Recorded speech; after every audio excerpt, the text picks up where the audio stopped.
morning. See you on the screen.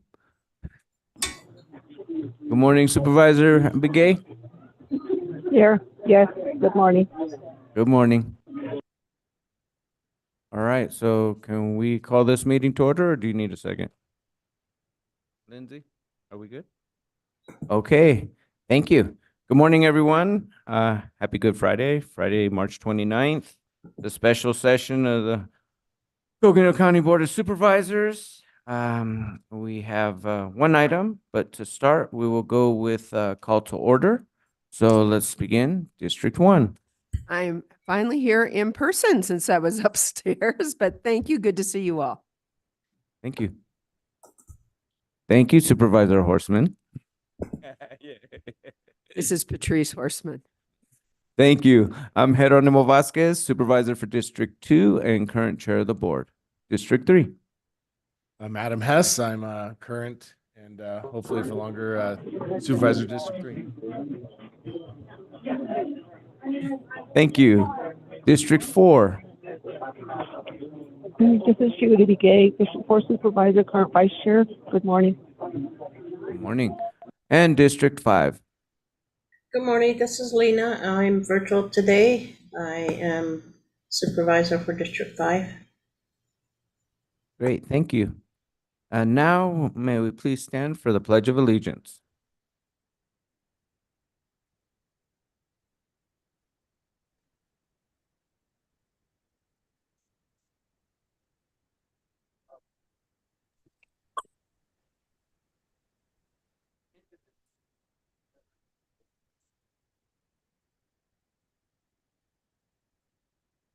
All right, thank you.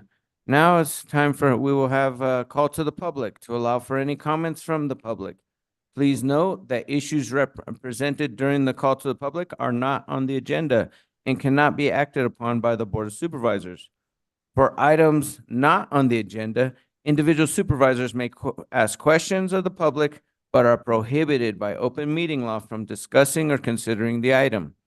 Only the speaker who has been called upon is authorized to speak. To encourage and respect expression of all views, we are asking that there be no clapping, booing, or shouts of either approval or disagreement from the audience.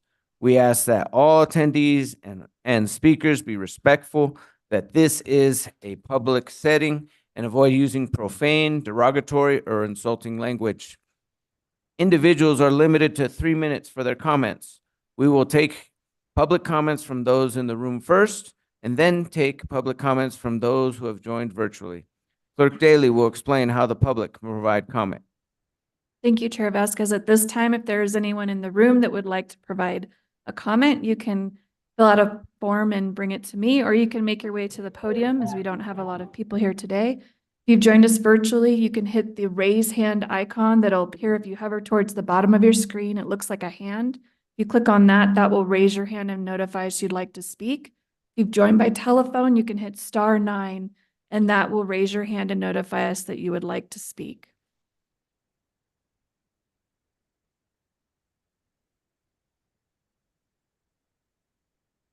At this time, Chair Vasquez, we have no hands raised virtually and no comment forms in person. Okay, we'll give it 1 minute just to see if anybody emerges or is having trouble getting on.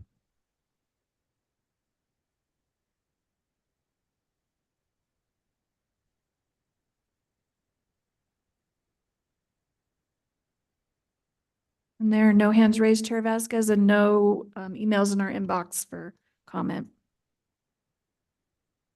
Okay, in that case, we'll move on from public comment, close public comment at this time, and move forward to our first action item, discussion, consideration, and possible action to canvass the March 19th, 2024 presidential preference election results in Coconino County. And with that, I'll hand it over to our recorder, Ms. Patty Hansen.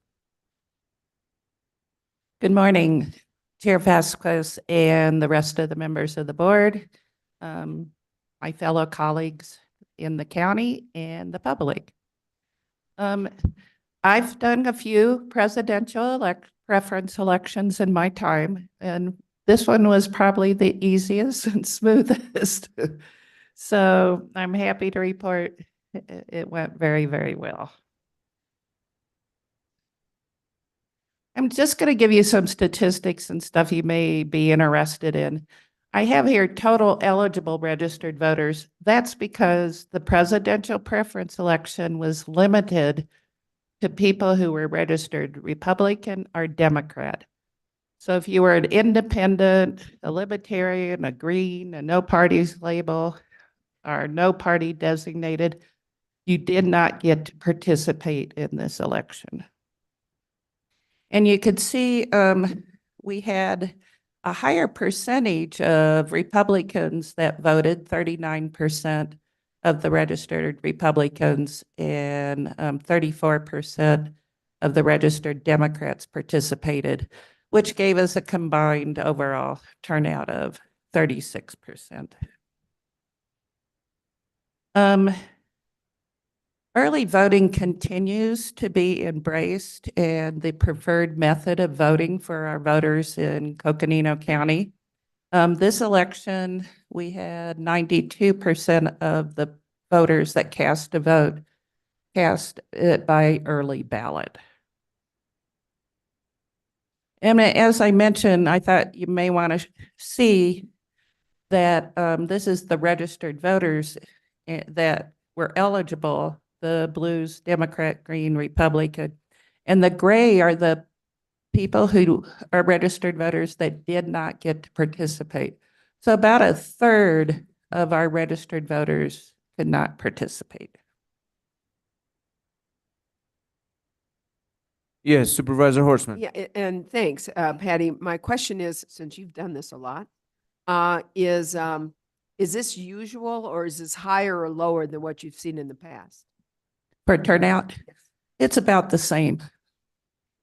Yeah, our presidential preference election is coming later in the process for nomination primaries and that for the parties. So I know the major news networks had already said, I think for the Democratic and Republican nominations had been pretty much sewed up. So I'm quite happy that we had this many people come out in our county to express their views. Thank you. Okay, you have in your packet, this is the early ballot report. This is required report that we give to the Secretary of State's office for the state canvass.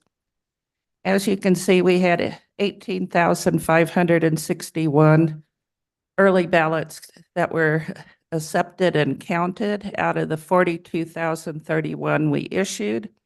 And we had a total rejected ballots, which 155. And you can see the reasons there why we had to reject them. 28 did not sign the affidavit envelope. 9, somebody else signed the envelope. We see that quite often where parents or spouses will vote and sign for each other. It has to be the voter that actually votes the ballot and signs. 5 of them, the signatures differed. We call them mismatched signatures, and we couldn't reach them to find out why. And 2 of them, we got an empty ballot back. And then 111 were received too late. Early ballots have to be in the possession in a drop box at a polling place or at our office by 7 p.m. on election day. And we did have 1,012 ballots that were returned to us because addresses had changed. Yes, Chair Vasquez.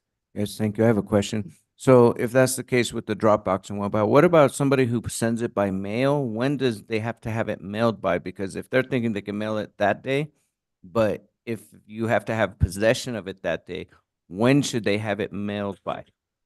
We are now, the county recorders and Secretary of State's office are recommending people mail their ballot no later than a week before the election. Our mail does not, like I remember a time when I could mail it from my house to the office, and it didn't go anywhere except to the post office and the office. So it was like next day delivery. Our mail now goes down to Phoenix and back up. Also, other parts of the county, it may go up into Utah. It goes into other parts of the count or other counties. Thank you. And is that being shared with our voting materials, that recommendation? Yes. Thank you. Thank you for the question. Okay, of the early ballots we issued, 44% of them did get returned to us. So this isn't overall voters. This is the number of, or the percentage of early ballots that we sent out. I thought you might be interested in seeing how the early ballots are returned to us. The most popular method is still, let me see, all right. I could turn the pages when I talked. Is the drop boxes. You can see 30% of the early ballots returned to us came through a drop box. And then the most popular method is US postal mail. But we have other methods. People can vote in person at an early voting site. And I have a slide, the next slide will show you where we had early voting sites. And those open 27 days prior to the election and are open until the Friday prior to the election. Our mobile sites, this is what we use, our services within Reach trailer, and we go to different locations on the Navajo Nation and Hopi land. And it's not a high number, but it doesn't reflect how many people stop and actually ask questions and want information. So I think it's been a really good service that we're providing.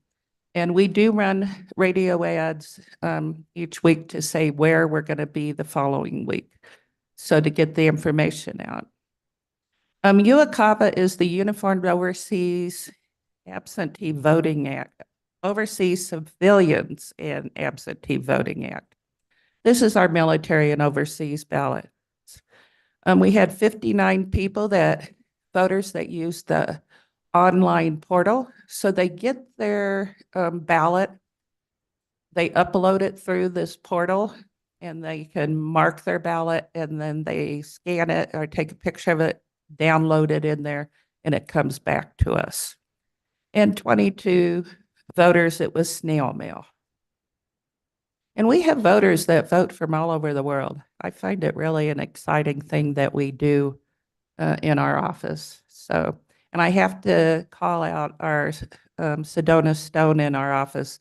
She really goes over and above to accommodate these voters. And I think they really appreciate it. Dropped off at the polling place on election day, you can see we had 323 that dropped them off. And these voters don't have to wait in line. They can just come in and hand off their ballot, and it goes into a ballot box. I don't know, Director Musta will let you know if there was lines, but I don't think this election that was a problem for us. And then we had our drive-up drop-off on election day in the parking lot of our building. We love it. People are so nice. In fact, I would encourage anybody in your office that would not like to participate to please let us know, and they can have a 2-hour stint outside. And people are so happy and thankful. So we don't get that a lot in government. And it's really an uplifting thing. And we did have one voter that voted from the jail. This voter was not convicted of anything yet, or at least a felony. So they're still eligible to vote. I have a Okay. question on that. How often does that happen? Because that's the first time I've ever heard of someone that's in custody, but that's able to vote. We've been doing the jail voting for quite a while. Donna, do you have any idea? Oh, 2020 with COVID. Okay. Thank you.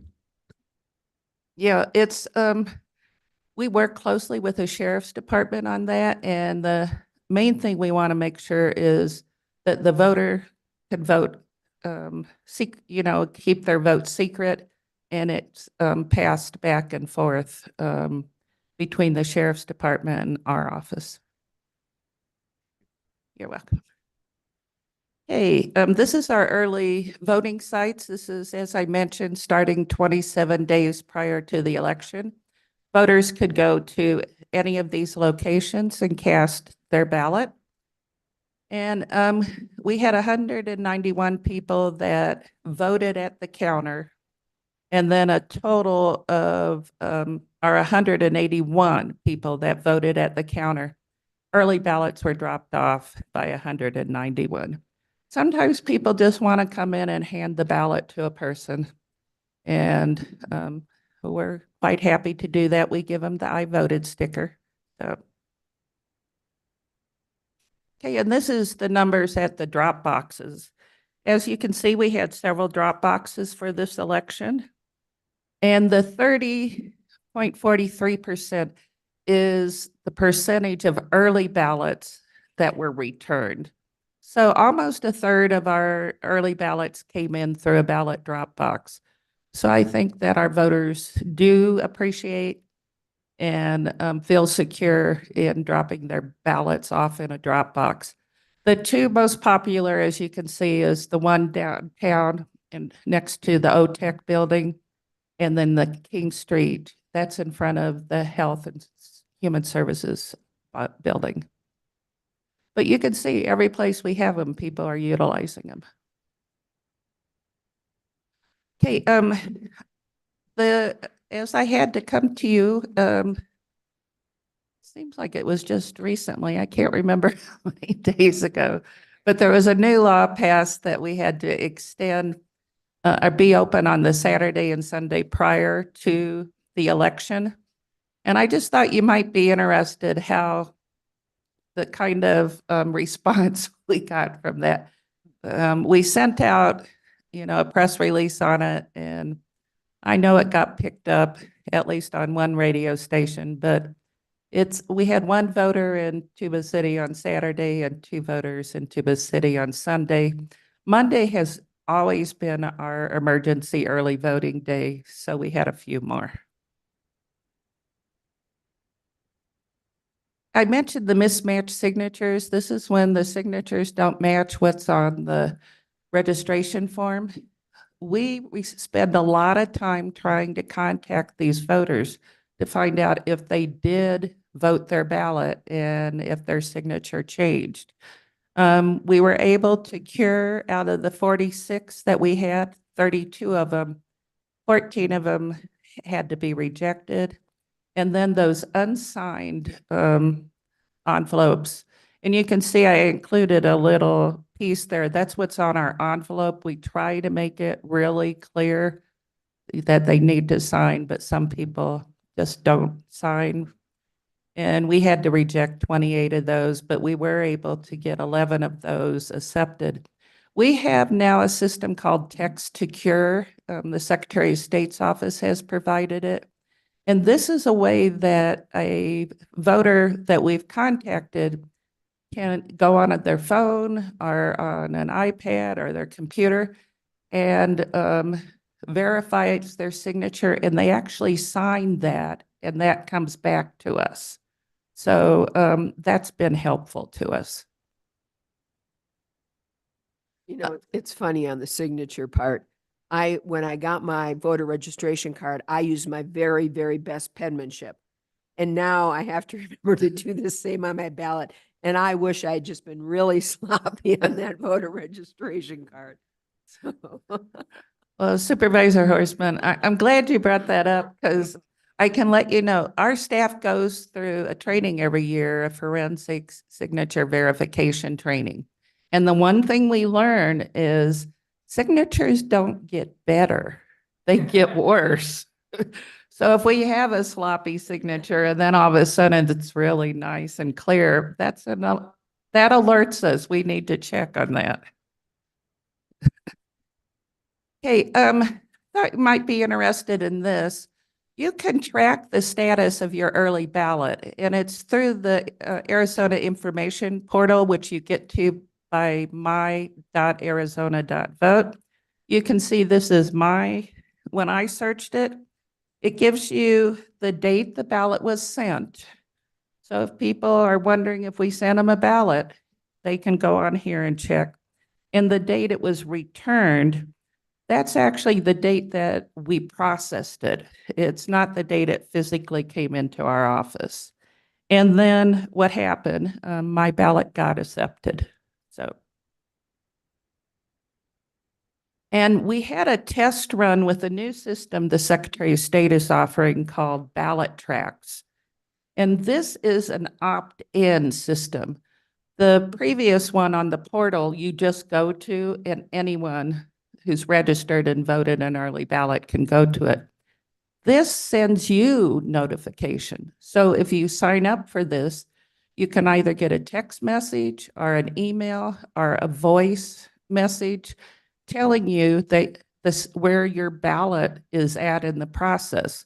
So you get a text, you can select 1, 2, or all 3 of those options. And you don't have to do anything. It comes when it goes in the mail. It lets you know when it's received, and then it lets you know that your signature was verified and accepted.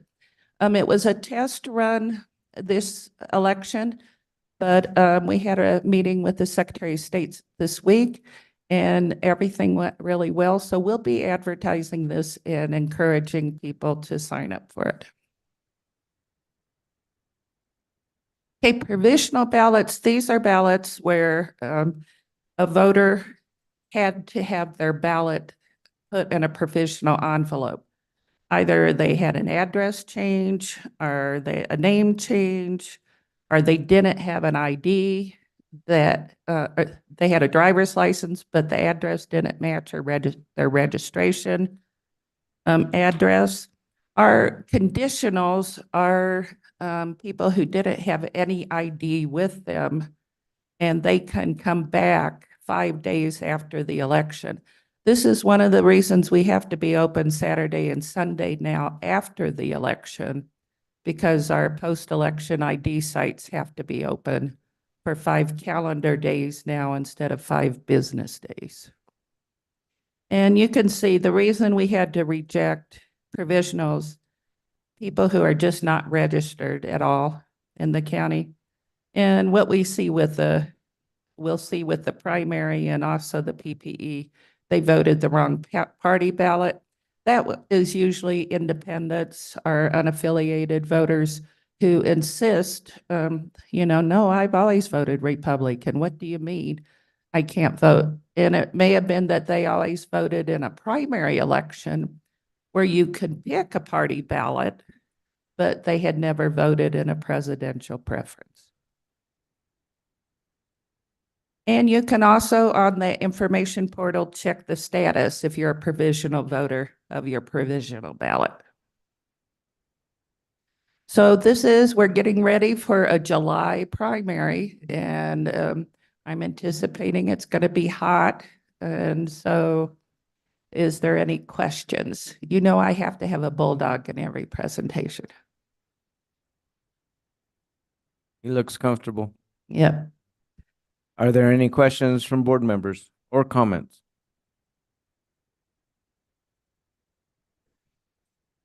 That's a Thank good you. way to cool them off. Okay, I will turn it over.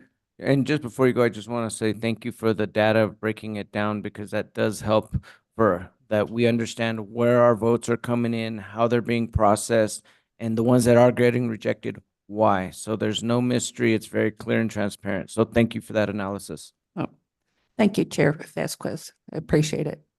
And I know you guys share that information with other people, so I appreciate getting the word out. So thank you. Thank you.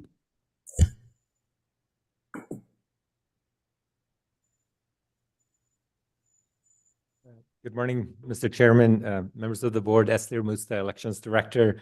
I also have a small presentation. Recorder Hansen covered a lot of the data and the statistics, but I just wanted to give you a little bit more depth on and perspective on the election day activities. And Essler, I bet you've been pretty busy this week. Just a little bit. And I also want to note that our elections team is at the election center, and they're taking in candidate filings. So they're unfortunately are not able to join us in person, but there are several of them that might be able to join virtually and see the presentation. With that said, I'm going to stop sharing and share the slides.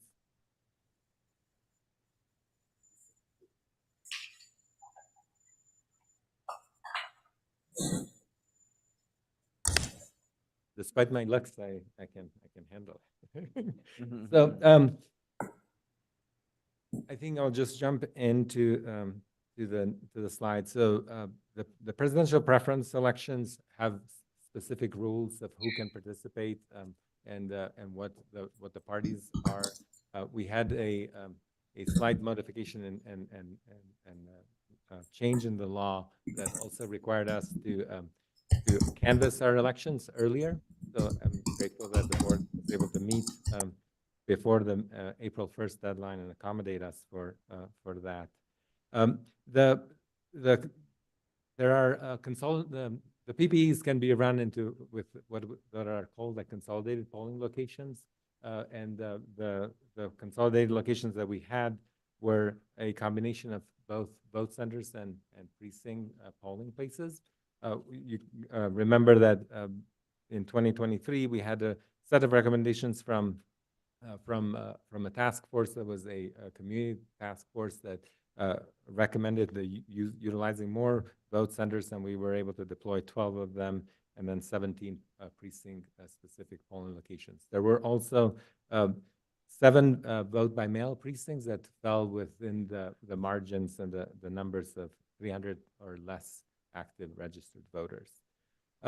Overall, we were hoping that the presidential preferential election had more participation, so we could test some of our internal processes for checking in voters, measuring wait times. And Recorder Hansen is correct; there were no wait times. All in all, we saw 1,600 voters. I think that's on the next slide. But these are similar, the same statistics as the recorder shared with us. The overall participation rate for the county was 36.22%. Statewide, the participation rate was 39.8%, I believe. So we were below that statewide initiative. Part of it is tied to that both parties, the two candidates for both political parties, got declared a week before Election Day, that they met the threshold for winning their party's nomination. This is a little bit of a look back on the participation rates throughout the years. 2008, and again, because the presidential preferential elections have the parties are the ones that decide whether they're participating. You can see the overall trend rate. This one for both Democrats and Republicans was again lower, but that is like explainable with the call of the election already like happening and taking place prior to Election Day. So that kind of can lead to like a plausible explanation, even though it might just be a theory. A couple of the activities that I also wanted to mention, because they're important in terms of communicating with voters and sharing information about the specific rules to the presidential preference election. We utilize the county's reports to the citizens and residents in the fall to notify people of both the polling places and the important dates.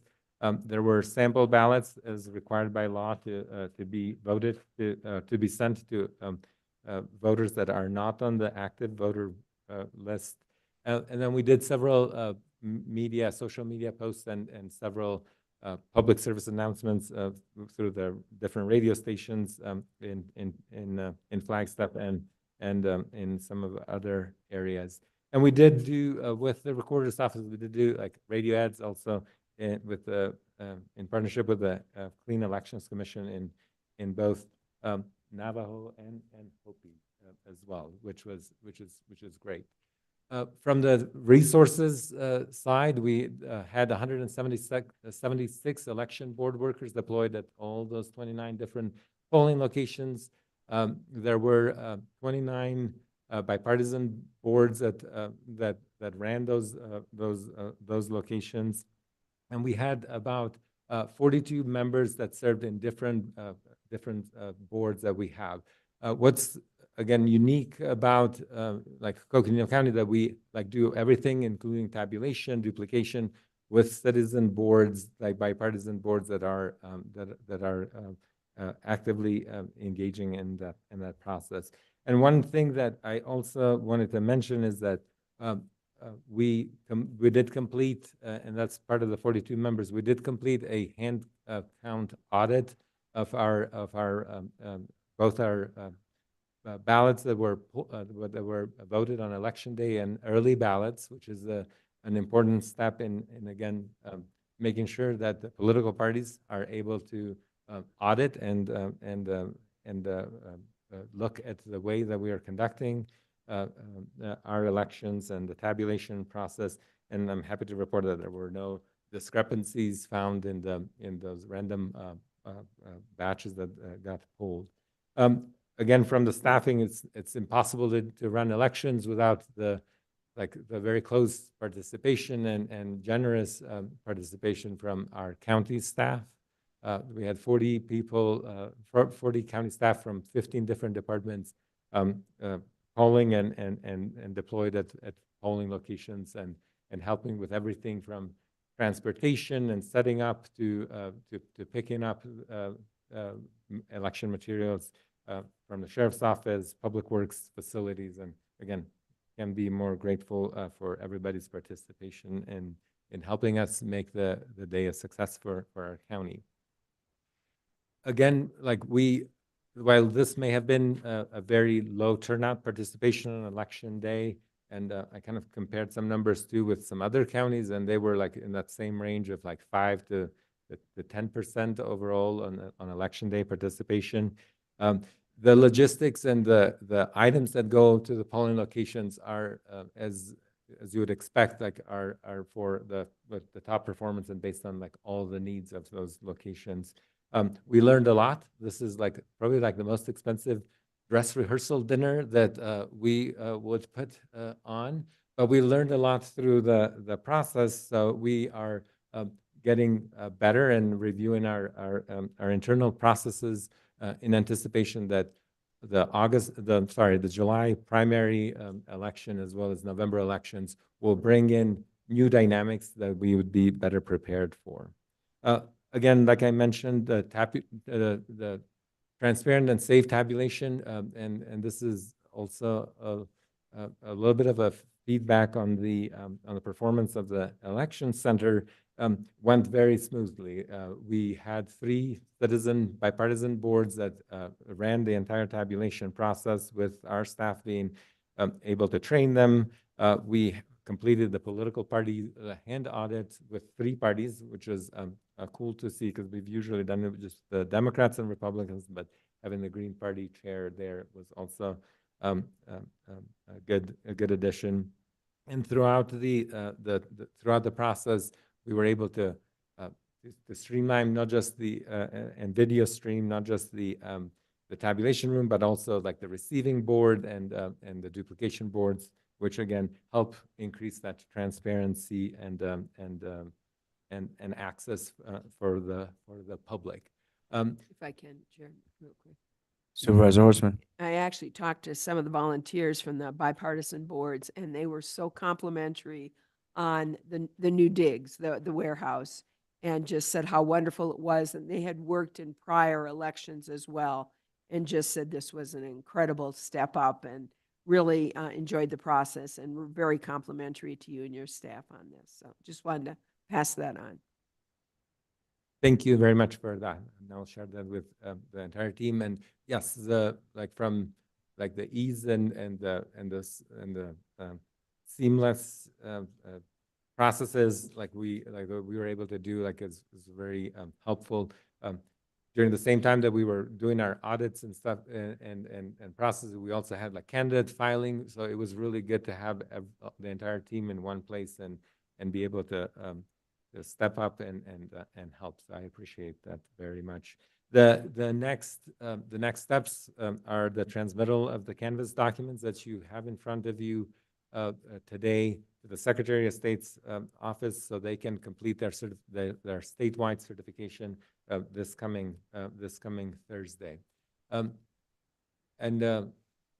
It would be like a miss for me to not mention everybody in the elections team, because we had some days that were like there for like 22 hours, and it's a long day, and you kind of and it's only the beginning. But I just wanted to like mention the people there as well, and again, like the feedback on the election center, like the performance, I think it couldn't have been like any better, like with the help and assistance of everybody in our county. So we very much appreciate that. And again, if there are any questions or any additional information that I can provide, I'll be more than happy to do so.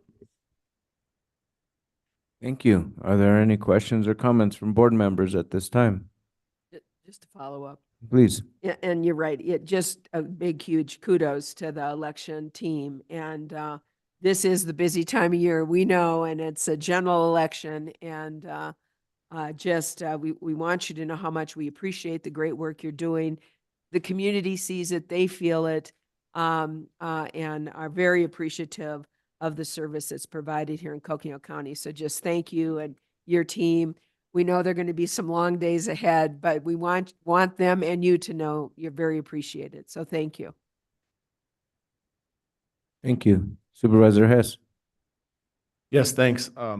First of all, to the recorder's office, I got a text saying, big shout out to Sandy Stone helping the military absentees. So wanted to let her know that she's very appreciated. So also just very interesting how we're utilizing the mix of new tech, using the texting for curing, and then also for tracking. I've already posted on my social media all the places they can go to check their ballots and mark that. So I appreciate that, and I know the voters will too, because that's always the thing. Like, is my vote counting? And that's the big question mark now. So I love that we can utilize that. But then also using the old analog, get in there, work hard with the elections team and count them out like we need to, and get that 10% and ensure to everybody that this is a fair and safe and accurate election. And that's the biggest thing. So applaud both your places, everyone that works for you.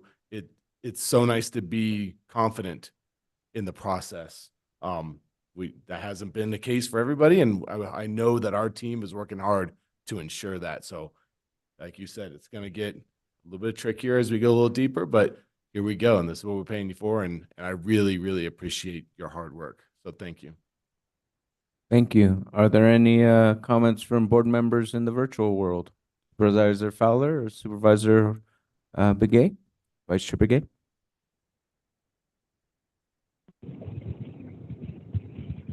Good afternoon. This is Judy. I just want to say kudos to the elections department and all the hard work that you do for us. And we're very confident in you. And likewise, you take your job seriously and keeping everything to the norm. And just want to say thank you for the whole staff there, and with the new building there, and making everything accessible and transparent. That's what elections should be all about. So I just want to say thank you, Esther, to you and your team. Thank you. Supervisor Fowler, would you like to add anything? Yes, thank you. Thank you, Mr. Chair, and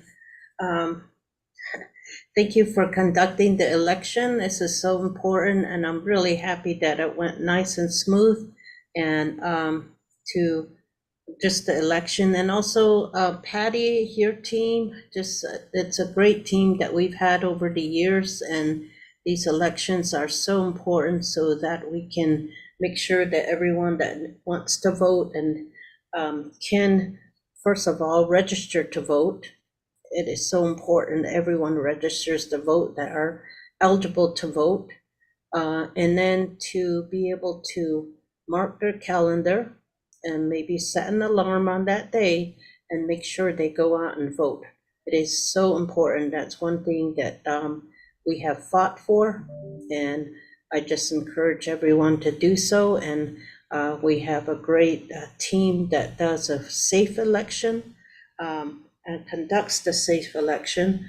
And just want to thank Esler and Patty and team again. Thank you so much. And then all of our county employees that and the community members that volunteer on that day to work at the polls to ensure that the elections are safe, and that there is that people are given directions on they set up, provide the signage, and help people vote on that day and all across our county. So I'd like to thank them. And then all the voting sites also, we have to sign agreements with them to make sure that we can be there at the schools, at the chapter houses, at community centers, fire stations, to make sure that we are, it is a safe place where people can go to vote. So I just want to thank you. It's a big undertaking that is done on that one day. That is very important. So thank you so much.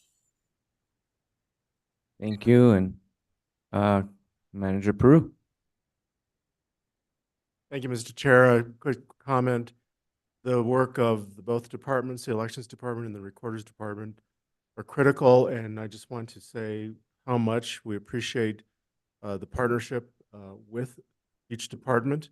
We have professionals. We acknowledge our strengths. We also look at those things that we want to look at and work on. And so, again, I just wanted to say thank you to Patty. My sincere thanks to her and her team, and to Esler and his team. It takes I've always said that elections here at Coconino County is a family affair.